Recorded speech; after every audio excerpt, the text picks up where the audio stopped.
साहब तो भैया कह रहे हैं मेरी कुर्सी बचे और जिसको शहीद होना है वो आप जानो, हमें नहीं पता, मेरी कुर्सी बरकरार रहनी चाहिए। चंद्रबाबू नायडू का पूरा सपोर्ट सुदर्शन रेड्डी को है और अगर सुदर्शन रेड्डी को चंद्रबाबू नायडू का सपोर्ट है तो ऑटोमेटिकली तेलंगाना का भी है। एनडीए के जो सहयोगी हैं उसमें भी बहुत बड़ी टूट हो सकती है क्योंकि उनको कोई बहुत ज्यादा नफा यहाँ अभी दिखाई नहीं दे रहा है, वो मजबूरी और दबाव में पड़े हुए हैं। चंद्रबाबू नायडू की तरफ से ये है कि उपराष्ट्रपति अगर उनका जीत जाता है तो हो सकता है कि वो तत्काल समर्थन वापसी की घोषणा कर दें। दोस्तों, खबरें आ रही हैं कि इंडिया के उपराष्ट्रपति उम्मीदवार बी सुदर्शन रेड्डी भाजपा के उन वरिष्ठ नेताओं से संपर्क करने की कोशिश कर रहे हैं और उनको मनाने की कोशिश कर रहे हैं जो गुजरात लॉबी से बेहद खफा हैं। अगर ऐसा होता है तो विपक्ष का उम्मीदवार उपराष्ट्रपति चुनाव जीत सकता है। चंद्रबाबू नायडू ने कौन सा गेम सेट कर रखा है, सब कुछ समझेंगे। आज हमारे साथ वरिष्ठ पत्रकार केपी मलिक सर हैं। सर, क्या होने जा रहा है? जी नमस्कार प्रज्ञा जी। देखिए, ये जो अभी मोहन भागवत जी का स्टेटमेंट आया है और मोहन भागवत जी को सुनने के लिए एक जमावड़ा दिल्ली में लगा था, 3 दिन उनका भाषण लोगों ने सुना और उसमें प्रबुद्ध नागरिक सब आए और कई नागरिकों को, कई पूर्व नौकरशाहों को हमने कुर्सियां ढूंढते हुए देखा। जो कभी दिल्ली पे राज करते थे उनको कुर्सी नहीं मिल रही थी, ये भी हमने देखा। इतने लोग आ गए थे उनको सुनने और उन्होंने जो सुनाया वो ऐसा सुनाया कि लोग उसमें घूम गए हैं, उनको समझ ही नहीं आ रहा है। कोई कह रहा है नरेंद्र के सामने सरेंडर हो गया, कोई कह रहा मोहन भागवत झुक गए हैं, नरेंद्र मोदी ने संघ को औकात दिखा दी है। अलग अलग तरीके से लोग उसकी व्याख्या कर रहे हैं, लेकिन लोग अभी समझ नहीं पा रहे हैं चीजों को, क्योंकि आप देखेंगे कि इस नेक्सस को तोड़ने के लिए कहीं ना कहीं मोहन भागवत भी बहुत दिनों से लगे हुए हैं और उन्होंने कहा कि अगर इनके नेक्सस को तोड़ना है, इसको खत्म करना है तो हमें भी इन्हीं की रणनीति पर चलना होगा। और एक रणनीति हमें अंग्रेज ऐसी दे गए हैं कि बांटो तो अपने आप टूट जाएगा। अब बांटना किसको है? जो ये 2 पहिए की गाड़ी है और एक जो चाणक्य हैं, उनको किस प्रकार से अलग किया जाए, इस रणनीति पे काम हो रहा है। और इसीलिए आप ये देख रहे हैं कि सारा ये श्याम धाम दंड भेद करने वाले पे ही उल्टा पड़ गया है और अब पासा उल्टा चल गया है। और साहब तो भैया कह रहे हैं मेरी कुर्सी बचे और जिसको शहीद होना है वो आप जानो, हमें नहीं पता, मेरी कुर्सी बरकरार रहनी चाहिए। तो उन्होंने कहा ठीक है, देखते हैं, बाकी ये वाले काम तो करिए। तो वो सारे काम करने को तैयार हो गए हैं। एक तो ये, अब हम जो डिस्कशन कर रहे हैं, जो आपका मूल सवाल है वो ये है, और उसमें जो उम्मीदवार हैं और वो उसके बीच में जो अपने सुदर्शन रेड्डी जी लाए गए हैं एकाएक, ये गणित कहाँ से आया, कैसे आया है? इसकी शुरुआत वहां से होती है प्रज्ञा जी के भारतीय जनता पार्टी अपने उम्मीदवार को लेके आई तमिलनाडु से और ये हुआ कि भाई वो तमिलनाडु के हैं और साउथ और उत्तर का एक बढ़िया नेटवर्क बन जाएगा और मजबूरी हो जाएगी जो हमारे विपक्ष में है, चाहे वो तमिलनाडु के लोग हों, चाहे वो आंध्र प्रदेश के लोग हों, चाहे वो तेलंगाना के लोग हों, इनको चाहते ना चाहते भी वोट डालना पड़ेगा, नहीं तो इनकी किरकिरी होगी। और ऊपर से एक बड़ी गलती कर दी, राजनाथ जी से फोन करा के जगनमोहन रेड्डी को फोन किया गया कि भाई आप जो है हमारा समर्थन करिए और आप जो है उपराष्ट्रपति में हमें सपोर्ट करिए। और आपने कॉन्फिडेंस में नहीं लिया चंद्रबाबू नायडू को। तो चंद्रबाबू नायडू वही हैं जिनको जगन साहब ने जेल भेजा था। तो उनको तो जो है क्रोध आ गया तो उन्होंने कहा क्या करें। और वहां पे तेलंगाना के जो मुख्यमंत्री हैं वो भी चंद्रबाबू के करीबी हैं, उनकी आपस में चर्चाएं चलती रहती थी। तो उन्होंने कहा ये तो बड़ा मामला हो गया। तो फिर ये गणित वहां बना कि जो सबसे करीबी हैं, जब ये वकील थे, ये तो जज हुए, जज के बाद में फिर जो है सुप्रीम कोर्ट भी आए, तमाम जगह रहे, लेकिन ये जब वकील थे तब से ये चंद्रबाबू की लड़ाई लड़ रहे हैं। अब आप अंदाजा लगाइए जी, सुदर्शन रेड्डी जी तब से चंद्रबाबू की लड़ाई लड़ रहे हैं जब वो खुद वकील थे और चंद्रबाबू नायडू कुछ भी नहीं थे। और उनकी लड़ाई किनसे चल रही थी?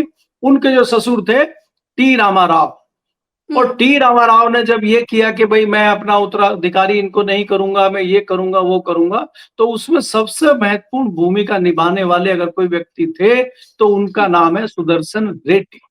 ओके। तो इसलिए खबर निकल के ये आई है कि चुपचाप ये नाम जो सजेस्ट किया गया है इंडिया गठबंधन को, वो चंद्रबाबू नायडू ने ही किया है और चंद्रबाबू नायडू का पूरा सपोर्ट सुदर्शन रेड्डी को है। और अगर सुदर्शन रेड्डी को चंद्रबाबू नायडू का सपोर्ट है तो ऑटोमेटिकली तेलंगाना का भी है और ऑटोमेटिकली जो है कुछ वोट हो सकता है भाई, क्योंकि वो तमिलनाडु से आते हैं तो वहां कुछ बंटवारा हो जाए, लेकिन संभावना ये है वहां से भी अच्छा वोट इंडिया गठबंधन के उम्मीदवार को मिलेगा अगर ये परिस्थितियां बन रही हैं। और दूसरा, भारतीय जनता पार्टी में आप आ जाइए। भारतीय जनता पार्टी में जो विरोधी हैं वो तो पहले ही तलवार निकाले हुए हैं। ये जो डील हुई है, ये जो डील दिल्ली में हुई है, ये नरेंद्र मोदी और मोहन भागवत के बीच में हुई है, क्योंकि मोहन भागवत भी समझते हैं कि अगर हम इस तरह और इस समय पे कोई कठोर निर्णय लेते हैं तो भाजपा का तो नुकसान होगा ही, हमारा निजी नुकसान भी बहुत बड़ा होगा। तो इसको देखते हुए उन्होंने थोड़ा सा 2 कदम पीछे लिए हैं और अपनी नई रणनीति बनाई है। लेकिन इस सब के बीच में मैं देख रहा हूं कि भारतीय जनता पार्टी अपना उम्मीदवार जिताने के लिए जो जद्दोजहद कर रही है, उसमें फिलहाल मुझे वो कामयाब होती हुई नजर नहीं आ रही। अच्छा, तो जो खबरें आ रही हैं कि बी सुदर्शन रेड्डी जो संपर्क करने की कोशिश कर रहे हैं भाजपा के कुछ सांसदों से और जो गुजरात लॉबी से नाराज हैं उन नेताओं से, तो इसका किस तरह से असर पड़ेगा? क्योंकि अभी भी बहुमत जो है वो तो देखिए, इंडिया आपको की है। आपको प्रज्ञा देखना होगा कि ये जो हाँ। सुदर्शन रेड्डी हैं, साउथ से आए हैं। दूसरा क्या है, इनको जिताने के लिए पीछे हाथ जो है इंडिया गठबंधन का है। भारतीय जनता पार्टी में अपने जो बागी हैं, लेकिन भारतीय जनता पार्टी में ऐसे लोगों की तादाद भी कम नहीं है जो कांग्रेस से या दूसरे दलों से आए हैं और कहीं ना कहीं त्रस्त हैं, जबरदस्ती लाए गए हैं। वो खाली इस फिराक में है कि एक बार उनको थोड़ा समझ में आ जाए कि भारतीय जनता पार्टी के बुरे दिन शुरू हो गए हैं, तो वो बागी बन के और मोर्चा संभाल लेंगे। तो इसलिए वो अभी खुल के तो आ नहीं पा रहे हैं। खुल के आएंगे तो फिर सीबीआई ईडी की तलवारें उनके ऊपर लटक जाएंगी। मुझे नाम लेने की जरूरत नहीं, वो लंबी फेहरिस्त है कौन कौन है, और वो मजबूरी में भारतीय जनता पार्टी में पड़े हुए हैं। उनके लिए ये शुभ घड़ी इसलिए है कि उपराष्ट्रपति के चुनाव में आपको कोई व्हिप जारी नहीं होता है, आपको छुपा हुआ वोट देना, अपने विवेक के आधार पर आप वोट करेंगे। और ये तो आपको पता ही होगा कि ये वोट किसने किसको डाला, इसमें ये भी नहीं पता चलता है। तो इसलिए वो फुल कॉन्फिडेंस में वो सांसद हैं जो भारतीय जनता पार्टी के खिलाफ वोट डालने का मन बना चुके हैं। और आप यही नहीं, वो फिर वहां मैं कहता हूं आपको कि भले ही छोटा चुनाव हो, लेकिन उसका उदाहरण आपने कॉन्स्टिट्यूशन क्लब के चुनाव में देखा है। अगर चाणक्य जी वो छोटा चुनाव नहीं जिता पा रहे हैं तो बड़े चुनाव में तो उनकी चाणक्यगिरी चली गई है। और ये खबर अगर हमारे और आपके पास है कि उनको किनारे किया जा रहा है और मोदी जी भी उनको किनारे करना चाहते हैं, तो उनके पास तो हमसे पहले होगी। तो ऐसे में वो क्या करेंगे? क्या उसके बावजूद वो पार्टी के लिए चाणक्यगिरी दिखाते रहेंगे, आगे बढ़ के आएंगे? ये भी देखने वाली बात है, क्योंकि सर, अब खबरें तो मामला ये भी दूसरी आई तरफ चल गया है। कि इधर बीजेपी ने भी बहुत कोशिश करी कि विपक्ष के कुछ सांसदों को अपने पाले में लिया जाए, तो कहीं ये मामला उल्टा तो नहीं पड़ जाएगा? एक तरफ सेटिंग ये चल रही है कि उनके लोगों को अपने पाले में लिया जाए, उनको मनाया जाए जो नाराज है, और इस तरफ भी वही सेटिंग चल रही है कि आप लोग इधर आए हमारे पाले में। तो आग तो बराबर लगी है दोनों तरफ। देखिए प्रज्ञा जी, अब इनके पास देने के लिए क्या है? कोई हम्म। क्यों आएगा? जिनको आना था उनको तो आप ईडी सीबीआई के डर से ले चुके हैं। हम्म। अब आपके पास देने के लिए क्या है? आप मंत्री बनाएंगे कितने दिन के लिए? आपकी सरकार का पता ही नहीं है कब तक रहेगी, कब आरएसएस आपसे दूर हो जाएगी, कब चंद्रबाबू नायडू अगर उपराष्ट्रपति जीतने के बाद कोई एक्शन ले लेते हैं तो फिर कौन मंत्री बनेगा? दूसरी बात यह है कि चंद्रबाबू नायडू अगर इसमें आ गए हैं तो ये खबर कहीं ना कहीं इंडिया गठबंधन के लोगों को भी है, और जो भारतीय जनता पार्टी के एनडीए के सहयोगी हैं उनको भी ये भनक लग चुकी है। तो इसलिए एनडीए के जो सहयोगी हैं उसमें भी बहुत बड़ी टूट हो सकती है, क्योंकि उनको कोई बहुत ज्यादा नफा यहां अभी दिखाई नहीं दे रहा है। वो मजबूरी और दबाव में पड़े हुए हैं। तो इसलिए इसलिए मैं कह रहा हूं आपको कि आने वाले लोग कम हैं। और दूसरा देखिए ना कि बिहार में जो आप यात्रा देख रहे हैं, जो राहुल गांधी की यात्रा चल रही है, किस तरह से उसमें यात्रा में आपने इजाफा होते हुए देखा। जी बिल्कुल। स्टालिन वहां आए, उनकी बहन कनी मोई वहां आई, किस प्रकार से उनकी भाषा ना समझते हुए भी कितना जोश लोगों में दिखा। आज वहां अखिलेश यादव की एंट्री हो गई है। तो ये जो देश में एक माहौल बन रहा है, इसको नेता हमसे पहले समझ रहे हैं।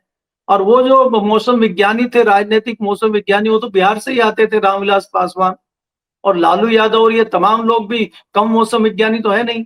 तो बिहार अच्छा से जो एक शुरुआत हो रही है, ये शुरुआत दूर तक जाएगी। जी। अच्छा, एक पक्ष ये भी कह रहा है कि विपक्ष पूरी ताकत लगा चुका है कि उपराष्ट्रपति चुनाव में किस तरीके से अपने कैंडिडेट को जिताया जाए, पूरी ताकत। क्योंकि आज जो सूत्र कह रहे हैं, जिस जल्दबाजी में आज ये शक्ति प्रदर्शन जो बिहार में देखने को मिला, राहुल गांधी जो लंबे लंबे भाषण दिया करते थे, जो लंबी लंबी बातें हुआ करती थी, आज बड़े कम समय में राहुल गांधी ने अपनी बातों को समेटा, गले मिले और ये समाप्त हो गया। क्या इसके पीछे लोग ये कह रहे हैं कि ये भी कारण हो सकता है कि उपराष्ट्रपति चुनाव को लेकर के आज कोई बड़ी तैयारियां होने वाली हैं? क्योंकि सुदर्शन रेड्डी बार बार ये कह रहे हैं कि चंद्रबाबू नायडू सही समय पर डिसीजन लेंगे, तो क्या कुछ पक रहा है अंदर? देखिए प्रज्ञा, अगर आप देखें, सुदर्शन रेड्डी इंडिया गठबंधन के सांसदों को तो फोन कर ही रहे हैं। जहां उनको लगता है कि किसी को प्रभावित किया जा सकता है, चाहे वो भारतीय जनता पार्टी के हों, चाहे वो संघ की मानसिकता के हों, चाहे वो भारतीय जनता पार्टी में जबरदस्ती लाए गए हों, चाहे वो भारतीय जनता पार्टी में किसी लालच में आए हों, सबको वो फोन कर रहे हैं। और फोन करके वो कह रहे हैं कि भाई आप सच का साथ दीजिए, आप हमारा साथ दीजिए, आप हमें जिताइए, ये करिए। तमाम जो कैंपेन होती है, वो कैंपेनिंग अपनी कर रहे हैं। लेकिन कहीं ना कहीं इस तरह की भी खबरें सूत्रों के द्वारा मेरे पास भी है। मैं यहाँ पे ज्यादा उन पे बोलना नहीं चाहता था, लेकिन आपने मेरे को उलझा के फंसा दिया है। चंद्रबाबू नायडू की तरफ से ये है कि उपराष्ट्रपति अगर उनका जीत जाता है, तो हो सकता है कि वो तत्काल समर्थन वापसी की घोषणा कर दें। और ऐसे में ओके, ये हो जाएगा, फिर बहुत बड़ी बात है क्या? विपक्ष एकाएक जो है मांग कर सकता है कि ये अपना बहुमत सिद्ध करें, और इनको बहुमत सिद्ध करने के लिए मजबूर किया जा सकता है। और उसके बाद चाणक्य जी क्या करेंगे, मोदी जी क्या करेंगे, मोहन भागवत जी क्या करेंगे, ये देखने वाली बात होगी। क्योंकि आज भी अगर आप देखते हैं, चर्चाएं जो लगातार चलती हैं कि भाजपा के पास समर्थन नहीं है। और अगर मौका किसी को मिलता है, तो जो सहयोगी दल एनडी में है, वो भी घुटन महसूस कर रहे हैं, वो नई जगह जा सकते हैं। उसमें कई दल आप सोच सकते हैं। लगातार आप देखेंगे जिस तरह से छोटे दल हैं, चाहे वो पासवान का दल हो, वो भी अपने अपनी अलग सीटों की बात बिहार में कर रहे हैं। नीतीश कुमार के मन माफिक सीटें नहीं मिल रही हैं, तो उनका भी मन खराब है। भले उनको मालूम है कि अगर मैं समर्थन वापस लेता हूं तो मेरी पार्टी टूट जाएगी, तो कोई बात नहीं, टूटेगी तो कुछ तो हाथ आएगा, दो चार कुछ तो उनके साथ आएंगे। ऐसा तो है नहीं कि 100% उन्हीं के साथ चले जाएंगे, उनको बिहार में बाद में राजनीति नहीं करनी है। तो ये ऐसे में नीतीश कुमार मगर भी उत्तर एक्शन ले प्रदेश में सकते भी हैं। माहौल खराब है सर। कभी संजय निषाद उत्तर को ये कहना प्रदेश में पड़ता है कि अगर हमारी जरूरत नहीं है तो गठबंधन तोड़ लें, कभी ओम प्रकाश राजभर, कभी अपना दल, ऐसे ऐसे करके तो बहुत जगह लूप होल्स हैं। मैं वही आपको कहना चाह रहा हूं। बिहार के बाद में उत्तर प्रदेश में ही आना चाह रहा था। उत्तर प्रदेश में भी भले ही उनके दो सांसद हों, जयंत चौधरी के जो आरएलडी के सांसद हैं, उनको भी कोई बहुत आशा की किरण नजर नहीं आ रही है। 2027 में ये कंफर्म है कि भारतीय जनता पार्टी की स्थिति बहुत खराब है। ये भी एक रणनीति है, ये भी एक मोहन भागवत की रणनीति है कि उत्तर प्रदेश में जो बातें हुई हैं नरेंद्र मोदी से और मोहन भागवत की जो चर्चा है, उसमें ये भी बात आई है कि अगर हम अभी कुछ गड़बड़ करते हैं, तो सबसे पहले हमारे हाथ से बिहार तो जा ही रहा है, चला ही गया है, उत्तर प्रदेश भी हमारे हाथ से जाएगा। इसीलिए नई चीजें हो रही कि अगर हम अयोध्या से बाहर आ गए हैं, तो हम मथुरा काशी की बात करें और हिंदू धर्म पे घेर कर लोगों को वापस लाया जाए। क्योंकि खतरा साफ सामने खड़ा है, दिखाई दे रहा है 2027 में। तो 2027 को कैसे रोका जाए, इस पे भी बहुत बड़ा मंथन भारतीय जनता पार्टी और संघ कर रहा है। लेकिन इसी बीच आप देख रहे हैं कि जो एनडीए के एलाइज हैं उत्तर प्रदेश के, आपने देखा कुछ दिन पहले संजय निषाद ने प्रेस कॉन्फ्रेंस करके क्या कहा, राजभर बीच बीच में क्या बोल रहे हैं, आरएलडी का बीच बीच में क्या स्टेटमेंट आता है। अभी आपने देखा भारतीय जनता पार्टी के सीनियर गन्ना मंत्री हैं, उन्होंने क्या कहा, आरएलडी जहां जाती है उन्हीं को हरा देती है। दूसरा, आरएलडी के अभी मंत्री है, वो उनको डीएम और एसएसपी उनको रिसीव करने ही नहीं आए। उनकी शिकायतें ही नहीं सुनी, उनको कोई प्रोटोकॉल ही नहीं दिया। तो ये स्थिति से कहीं न कहीं ये सारी चीज़ें उठापटक चल रही हैं और सब लोग एक टाइम का इंतज़ार कर रहे हैं। तो ये एक ऐसा टर्निंग पॉइंट है उपराष्ट्रपति का इलेक्शन कि अगर इसमें बाय द वे विपक्ष जीत जाता है, तो तमाम परिस्थितियाँ आपको बदली हुई नज़र आएँगी। वो तमाम राजनीतिक परिस्थितियां बदली हुई मतलब क्या सरकार गिर सकती है, भाजपा की सरकार? देखिए प्रज्ञा, भाजपा की सरकार तो इससे मजबूत सरकार भी हमने वाजपेयी जी की देखी है, वो भी एक वोट से गिर गई थी। आज ये इतनी मजबूत सरकार मैं देखता नहीं हूँ। मोदी जी जिस प्रकार से विदेश नीति कर रहे हैं, जिस प्रकार से हमें हर जगह बेइज्जत ट्रंप कर रहे हैं, अभी भी कर रहे हैं वो। अभी भी जहाँ ये गए हुए हैं, वहाँ पे ट्रंप जो है अलग-अलग छोटी-छोटी कंट्री से अलग-अलग डिस्कशन कर रहे हैं। भारत को बहुत ज़्यादा महत्व ही नहीं दे रहे हैं। तो जिस प्रकार से हमारी विदेशी रणनीति और नीति को खत्म किया है, उससे कहीं न कहीं लोग खपा हैं।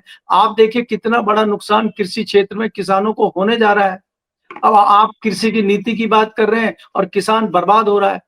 जो देश में सबसे बड़ा गेहूँ और चावल का उत्पादक राज्य माना जाता है, पंजाब और बिहार, वहाँ भयंकर जी। बाढ़ आई हुई है और वहाँ षड्यंत्र की बू आ रही है। कई लोग तो यहाँ तक कह रहे हैं कि ये बाढ़ जानबूझ के लाई गई है, जो वहाँ बांध बने हुए हैं, उनके दरवाजे ही नहीं खोले गए, उनको पानी उसके हिसाब से खाली समय-समय पर नहीं किया गया। एकाएक गेट खोल दिए गए और 3-3 फीट ऊँची जो है गाद वहाँ जम गई है, खेती बर्बाद हो गई है।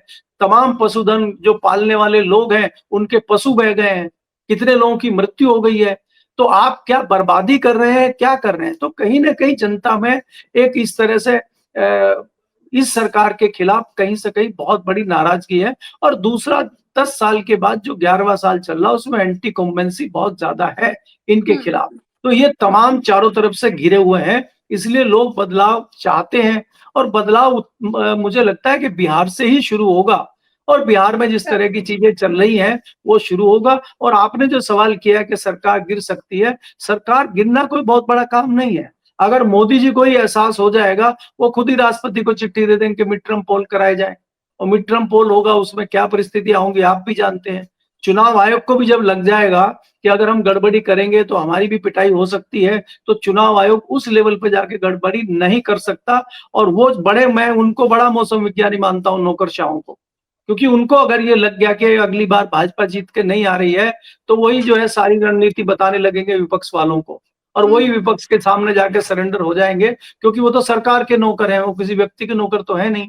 तो इसलिए अच्छा, परिस्थितियां आज कुछ की भी हो स्थिति में सकती है। केपी मलिक सर, आज जो परिस्थितियां हैं, क्योंकि आप बेहतर वो चीजें समझ रहे हैं, तो आज की परिस्थिति के हिसाब से कितने चांसेस हैं कि उपराष्ट्रपति चुनाव का जो गेम है वो विपक्ष के हाथ में, यानी कि इंडिया गठबंधन के हाथ में आने वाला है?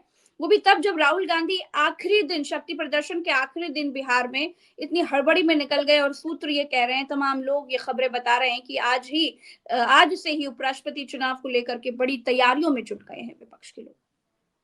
देखिए, आपने पिछले दिनों कई सारी जो चीजें देखी हैं, जिस प्रकार से आपने देखा कितनी ओछी हरकत इन्होंने करी, आज ही खबर आई है कि नरेंद्र मोदी जी प्रधानमंत्री जो है, उनकी मदर को गालियां दी गई, राहुल गांधी की मीटिंग में दी गई और वो राहुल गांधी दिलवा रहे हैं। बाद में पता चला है कि वो व्यक्ति करीबी है अमित शाह का, उसके फोटो अमित शाह के साथ आ रहे हैं। तो जिस प्रकार की हरकतें कर रहे हैं, चर्चा दिल्ली में ये है, अगर आज सुबह से आप देखें लुटियंस जोन में चर्चा इस तरह की है कि कहीं न कहीं भारतीय जनता पार्टी ने, जब से ये मैसेज बाहर आया है कि कहीं न कहीं एक सहमति बन गई है मोहन भागवत में, नरेंद्र मोदी में, उससे कहीं न कहीं बौखलाहट अमित शाह के खेमे में है। और वो कुछ भी कर सकते हैं, वो पार्टी को भी नुकसान कर सकते हैं, विपक्ष को भी नुकसान कर सकते हैं और दिल्ली में राजनीतिक गतिविधियां बढ़ गई हैं। तो हो सकता है कि ये सोच के ही जल्दी बिहार से निकल के राहुल गांधी दिल्ली पहुंचने वाले हों। बहुत सारी चीजें दिल्ली में हो रही हैं, सब चीजें हमें भी नहीं पता है। लेकिन मैं आपको ये कह रहा हूं, अगले 8 दिन में जो आप देखेंगे, क्योंकि 9 तारीख को उपराष्ट्रपति का चुनाव है, बहुत सारी गतिविधियां दिल्ली में होंगी, बहुत सारे साम दाम दंड भेद दिल्ली में होंगे। ईडी, सीबीआई और कुछ लोगों पे भी अटैक कर सकती है, क्योंकि आपको पता है अगर वहां पे कोई खबर इस तरह की आएगी कि ये टूट सकते हैं, तो उनके ऊपर तत्काल ईडी, सीबीआई एक्शन ले सकती है और चुनाव से पहले उनको बंद कर सकती है ताकि वो वोट न डाल पाए और 2 दिन बाद छोड़ देगी। क्योंकि आपको तो इनकी रणनीति पता है।